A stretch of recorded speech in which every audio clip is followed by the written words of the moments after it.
कहूँ, जब मैं ये बात कहता हूँ कि डायबिटीज मतलब शुगर का बढ़ना नहीं है, शुगर से बढ़ने से बहुत बहुत ज़्यादा है।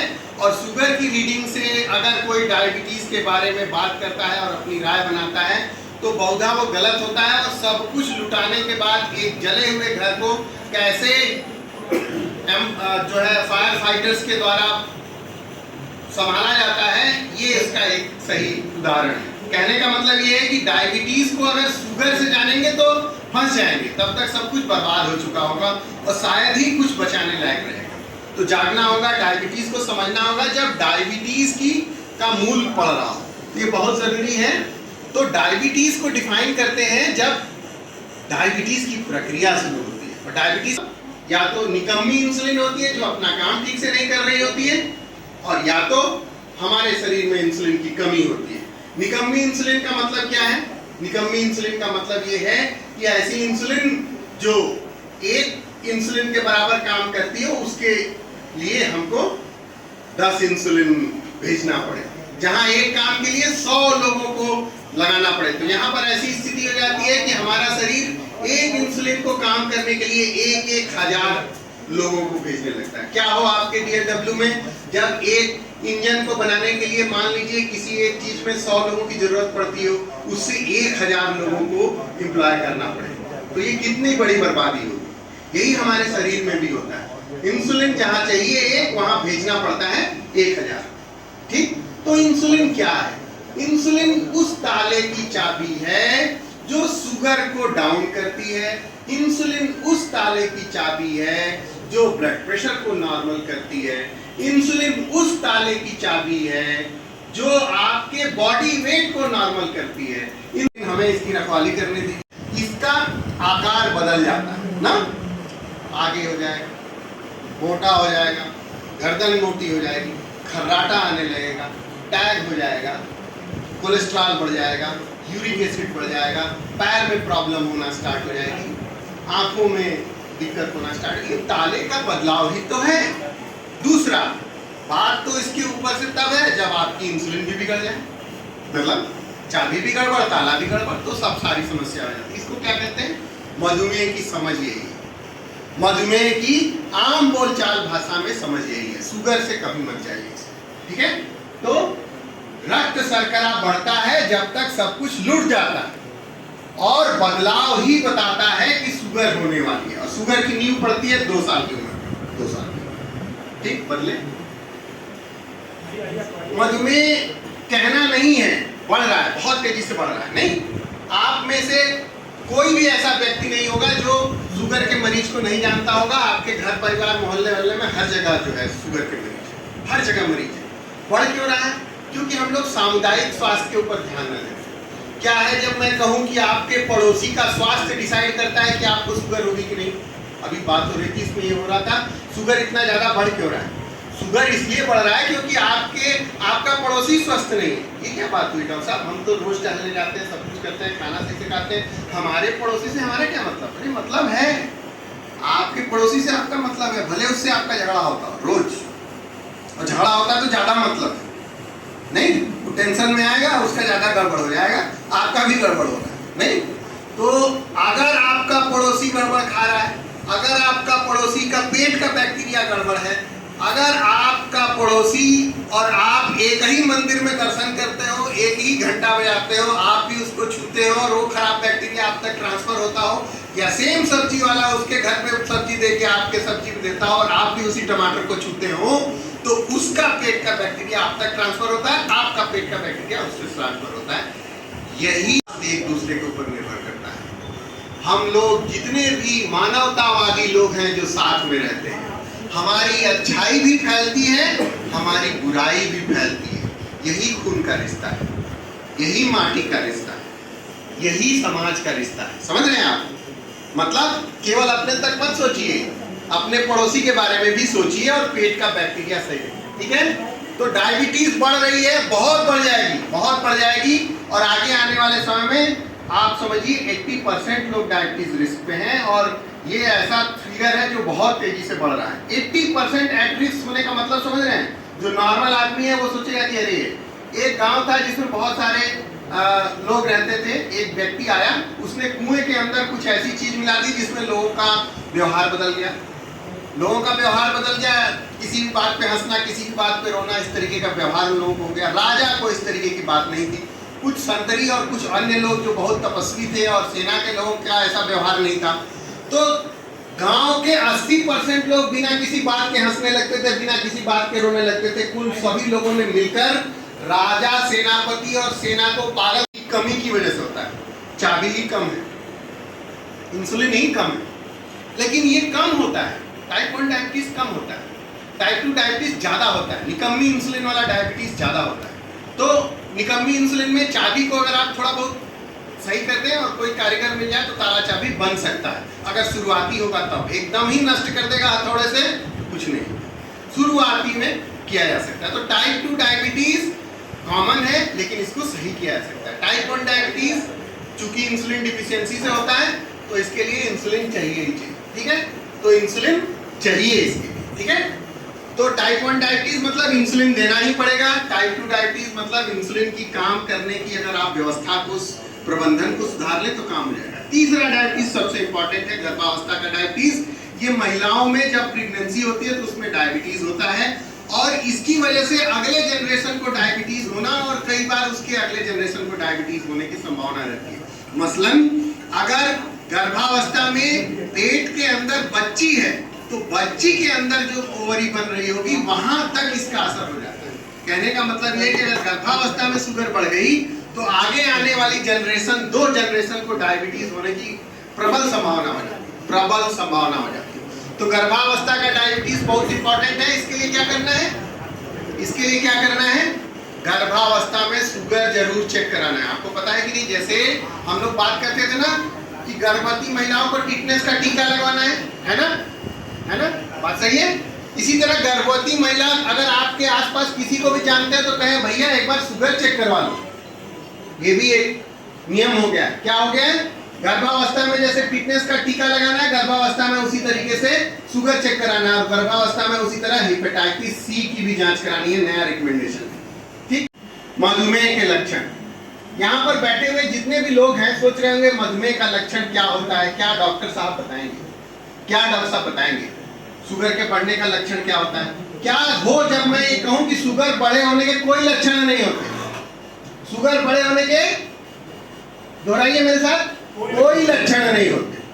तो लक्षण पे जो निर्भर करता है, अरे हमको बड़ा अच्छा लग रहा है मेरा शुगर नहीं, अरे भैया हम तो जाएंगे नहीं चेक करवाने, डॉक्टर लोग पकड़ लेते हैं, गड़बड़ा देगा, नहीं, ये वाला माहौल गड़बड़ है, भागना नहीं है। शुगर होने के कोई लक्षण नहीं होते और कोई भी व्यक्ति जो 30-35 साल से ऊपर है उसको साल में एक बार जरा सा शुगर चेक करा ही लेना चाहिए। जिस तरीके की व्यवस्था चल रही है उसमें शुगर एक बार चेक करवा लेना चाहिए। तो शुगर होने के कोई लक्षण नहीं होते 90% लोगों में, 90% लोगों में। 10% लोगों में क्या होता है, बार बार प्यास लगना, जो यहाँ लिखा हुआ है, अत्यधिक प्यास, बार बार पेशाब लगना, अत्यधिक भूख लगना, वजन का कम होना, ये सब चीज।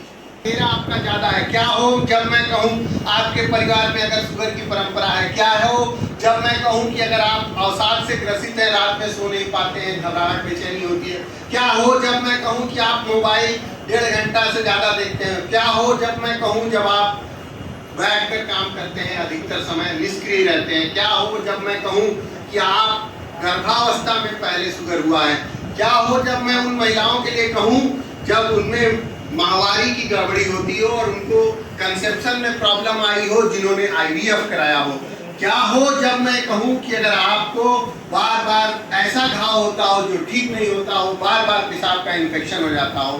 तो ये वो चीजें हैं जिसकी क्या हो जब मैं कहूँ अगर आपको हार्ट का प्रॉब्लम है या ब्लड प्रेशर है, ऐसी सिचुएशन में आपको शुगर जरूर चेक करानी चाहिए, चाहे कुछ हो चाहे ना हो, शुगर जरूर चेक करानी चाहिए। तो शुगर चेक कराने का आजकल क्या हो गया है, एक तो जनरल सबको कराना चाहिए जिसको 30-35 साल से उम्र की अवस्था हो या जिसमें लक्षण हो, जैसे कमर का घेरा, गर्दन का घेरा, परिवार में डायबिटीज की परंपरा, गर्भावस्था का डायबिटीज, शारीरिक निष्क्रियता और पारिवारिक इतिहास के बारे में। मतलब देखें ऐसा व्यक्ति जिसका कमर का घेरा ज्यादा हो, मोटापा हो, जितना हाइट है सेंटीमीटर में उससे 100 कम अगर आपका वजन है तो आप कहें भैया एक बार शुगर चेक करा लो। अगर बैठ के काम करते हो, क्लर्कियल जॉब में हो, मोबाइल ज्यादा देखते हो, तुरंत शुगर कराओ। और इसको बार बार डिस्कस करना है, बार बार डिस्कस करता है। केवल डिस्कस करके देखिए, कुछ मत करिए। जब आप ऐसा करेंगे, आप ऐसे हजारों कार्यक्रम में जितना असर आता है उतना असर आप केवल खुद पैदा कर सकते हैं, केवल खुद पैदा कर सकते हैं। कितने लोग सहमत हैं हमारी बात से? हाथ उठाएं। कितने लोग हमारा सहयोग करेंगे? बस मेरा यहाँ आना सार्थक हो गया। ठीक, तो अगर आप ठीक से इसको करते हैं तो किसी के जीवन में कितना अंतर ला सकते हैं? 17.5 साल। ठीक है, 17.5 साल। देखिए, साइंस बोलती है तो निष्पक्ष बोलती है, उसको किसी से मोह लगाव नहीं होता। ट्रुथ बोलती है, कड़क बोलती है, रिप्रोड्यूसिबल बोलती है और बायस्ड फ्री बोलती है। मतलब आपको किसी से मतलब नहीं। जो बात है सीधा सीधा बात यह है कि अगर शुगर को रिस्पेक्ट करोगे तो समाज के जिस व्यक्ति को रिस्क पे है शुगर पे, उसके जीवन में कितना जोड़ सकते हो? 7.5 साल। क्या हो जब एक डॉक्टर की उम्र 7.5 साल बढ़ जाए? क्या हो एक इंजीनियर की जो जीवन है वो 7.5 साल बढ़ जाए? क्या हो एक जो है सामाजिक कार्यकर्ता जो बढ़िया है उसकी जीवन 7.5 साल बढ़ जाए? इतना तो दाल इतना, सलाद इतना। ठीक है, फिर आपको अगर दही खाना है तो कितना खाना है? इतना। तेल कितना खाना है? इतना। देखिए, ध्यान से देखिएगा, तेल कितना खाना है? अंगूठा के बराबर तेल। कितना? दिखाइए सभी लोग। तेल कितना खाना है? तेल। और नमक ऐसा होता है? ईमानदारी से बताइएगा, जैसा मैंने कहा ऐसा होता है? एक खाने का नहीं होता है। किसी का कुछ न कुछ गड़बड़ होगा। कोई इतना नमक खाने वाला होगा, कोई इतना तेल खाने वाला होगा। तेल जब तक सब्जी उसमें तैरने न लगे मजा नहीं आएगा। दाल में जब तक घी तैरता हुआ न मिले जीरा के साथ तब तक मजा नहीं आया। नहीं, नॉनवेज खाना है, नॉनवेज खाएंगे, नहीं नॉनवेज खाएंगे, इस पे लड़ाई होती रहती है। लेकिन नॉनवेज में तेल खूब पड़ेगा, पता नहीं उसमें तेल है। और शाकाहारी में, हम शाकाहारी हैं लेकिन खाएंगे पूरी। अरे भैया, दोनों लोग तो तेल खा रहे हो। समस्या तो यहाँ पर ये है, पहले उससे तो निपटो। तो तेल कितना खाना है? इतना। ठीक है, मेरा समय समाप्त हो रहा है। तो प्रति व्यक्ति पे तेल कितना? आधा लीटर 1 महीने। प्रति व्यक्ति को चलना कितना? 10,000 कदम है इतना। फिर मैंने एक देखा है, जैसे ही डॉक्टर के पास लोग पहुंचते हैं, डॉक्टर साहब हम दवा बहुत कम खाते हैं, आज हमारी 65 साल की उम्र हो गई, एक बार भी दवा मैंने नहीं खाया। अरे भाई, तो क्या कर दिया जाए? आपको भारत रत्न दे दिया जाए कि 65 साल तक दवा नहीं खाए। बहुत अच्छा काम किया है। उसमें से ऐसा होगा जो 15-20 साल तक आपने कोई बीमारी को दवा न खा के उसको बढ़ने दिया होगा, और वो एकदम जब तोड़ने पे आई तो अब आप अस्पताल पहुंच गए। दवाई नहीं खाना कोई बहुत अच्छी बात नहीं है। वेद पुराणों से लेकर आज तक ये कहा गया है कि जीवन रक्षा के लिए जो जरूरी हो वो करना चाहिए। पता कर ले। तो मॉनिटरिंग लेकिन इंपॉर्टेंट है। मैं हमेशा कहता हूं, जो चीज नापी जा सकती है वो सुधारी जा सकती है, जो मानी जाती है वो बहुधा गलतफहमी पैदा करती है। तो नापिए और सुधारिए, और किसी और के लिए नहीं, डॉक्टर के लिए नहीं, खुद सर्टिफिकेट के लिए नहीं, स्वयं के विकास और स्वयं के लिए। नेक्स्ट, जीवन शैली में परिवर्तन, धूम्रपान, मदिरा, ये सब नहीं लेना है। तनाव का नियंत्रण बहुत जरूरी है। स्पिरिचुअल होना, आपका विकास आपके साथ जुड़ा ही नहीं है। आपका विकास तो सर्वांगीण विकास के साथ है। मैं क्यों खड़ा हूं यहाँ, आप लोगों से क्यों बात कर रहा हूं? मैं चाहता तो अपने चैम्बर में रह के 2-4 पेशेंट देखता, क्या इससे मुझे संतुष्टि मिलती? इसका उत्तर है नहीं। अब मैं वो जो है जब 50-55 साल का होता तो मुझे लगता कि ये जीवन खराब, मैंने तो कुछ किया ही नहीं। आध्यात्मिक विकास बहुत जरूरी है और ये समय के साथ ही आता है। और जो लोग इसमें सामान्य से बिठा के चलते हैं उनको क्या मिलती है? एक आध्यात्मिक सुख का आभास होता है, आत्मसंतोष का आभास होता है। एक रिक्शे वाले को भी ये हो सकता है, और एक महल में बैठे हुए बड़े बड़े राजा को ये नहीं हो सकता। इसको समझने की जरूरत है। और खाना सभी को 2 रोटी चावल दाल है, रहना उसी तरीके से, तो ज़्यादा कुछ फर्क नहीं पड़ने वाला। जितना परमात्मा ने जीवन दे के रखा होगा वहीं जाएगा और वहीं खत्म होगा, तो अंत में सभी कुछ नश्वर ही है। ठीक है, तो इसकी दिशा में चले। और बनारसी लोगों में हमें एक बात बहुत अच्छी है, सब मस्त हो, तुम लोग दिक्कत है, तो ये एटीट्यूड बनाए रखें, मस्त रहे, नहीं मस्त रहे, खुशी रहे, हंसते रहे, हंसाते रहे, और तान के 6 साढ़े 6 घंटा सोए, बढ़िया नींद, दुनिया जाए भाग, एकदम अच्छा। नहीं नेक्स्ट बैठिए सब लोग। एनसीडी मतलब नॉन कम्युनिकेबल डिजीज, और एक बीमारी होती है कम्युनिकेबल डिजीज, जैसे टीबी।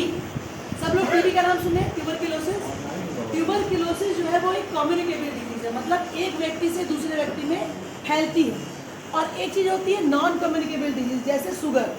अगर मुझे शुगर है तो इनको शुगर नहीं होती, लेकिन मुझे टीबी है तो इनको टीबी हो सकती है, यानी मेरे पास में बैठे हैं, मैं बोल रही हूँ, मेरे रेस्पिरेटरी ट्रैक्ट से इनके रेस्पिरेटरी ट्रैक्ट में हो सकती है। तो जो डायबिटीज़ है, जो हार्ट की बीमारी है, जो फेफड़े की बीमारी जिसको हम लोग सीओपीडी कहते हैं या अस्थमा कहते हैं, और चौथी कैंसर, इन 4 बीमारियों को एनसीडी में रखा गया है, नॉन कम्युनिकेबल डिजीज में। और आप देखिए कैंसर जो है, कैंसर अगर थोड़ा पुराना डेटा है, 2-3 साल पुराना, कैंसर जो है ये 0.95 मिलियन है इंडिया में।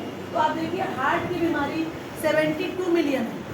तो कार्डियोवैस्कुलर डिजीज सीवीडी आप देखेंगे स्लाइड में उधर की तरफ, तो ये 72 मिलियन है सबसे ज़्यादा। स्ट्रोक हो, चाहे सीओपीडी हो, चाहे डायबिटीज़ हो, तो इवन डायबिटीज़ से भी ज़्यादा क्या है, हार्ट की बीमारी। आप लोगों ने भी अपने आसपास बहुत सुना होगा, खासकर कोविड के बाद। कोविड के बाद ऐसा बहुत हुआ है कि लोगों को कोविड के बाद क्या हुआ है, हार्ट अटैक। इवन आप लोगों ने सुना ना कि कोई यंग आदमी था 35-40 साल का, अचानक से हार्ट अटैक हो गया। बैठे थे धूप में, बैठे थे धूप खाने के लिए, सडन हार्ट अटैक हो गया, डेथ हो गई। या कोई सोने गया, सडन सुबह उठा और डेथ हो गई, या पैरालिसिस हो गई। ज़्यादातर बहुत से यंग लोगों को हार्ट अटैक हुआ कोविड में। क्यों? क्योंकि कोविड ने क्या किया, जो हमारे खून की नलियाँ थी उनको तेज़ी से उनमें ब्लॉकेज किया, वैस्कुलर इन्फ्लेमेशन बढ़ा, ब्लॉकेज की टेंडेंसी बढ़ी, और सडन कार्डियक डेथ बहुत सी हुई आफ्टर कोविड। तो कोविड में अचानक से, जैसे एसिड हार्ट अटैक की ऐसे बढ़ रहा था हार्ट अटैक, अचानक से यूँ जंप मार, तो बहुत ढेर सारे लोगों में हार्ट अटैक हो गया। ठीक, आगे बढ़िए नेक्स्ट स्लाइड। अब जो डायबिटीज़ के लिए कहा जाता है कि अगर किसी को हार्ट की बीमारी है तो डायबिटीज़ का मतलब ही हार्ट की बीमारी, मतलब डायबिटीज़ और हार्ट ये एक ही सिक्के के 2 पहलू। ये देखिए, ये एक खून की नली है, ये एक ब्लॉकेज की शुरुआत ना, ये ब्लॉकेज की शुरुआत है, ये खून की नली है हार्ट की, जिसको कहते हैं कोरोनरी आर्टरी, कोरोनरी आर्टरी। और ये प्लेक है, मतलब ये ब्लॉकेज बन रहा है, अभी ये बन रहा है। धीरे धीरे बनते बनते बनते बनते क्या होता है, ये जो आप लोग सुनते हैं ना 80% हो गया, 60% हो गया, 20% है, फलाना वाली में 40% है, लोग एंजियोग्राफी करके इसकी जानकारी रखते हैं। तो ये ब्लॉकेज है, ये ब्लॉकेज एक तरीके की आग है ना, जो कैसे बढ़ती है, जब हमारा बीपी बढ़ता है, कोलेस्ट्रॉल बढ़ता है, जब हमारा गुस्सा बढ़ता है, फ्रस्ट्रेशन बढ़ती है, जब हमें स्पिरिचुअलिटी नहीं रहती, जब हम 10,000 कदम वाली बात भूल जाते हैं, जब हम बहुत अधिक ऑयली खाना खाते हैं।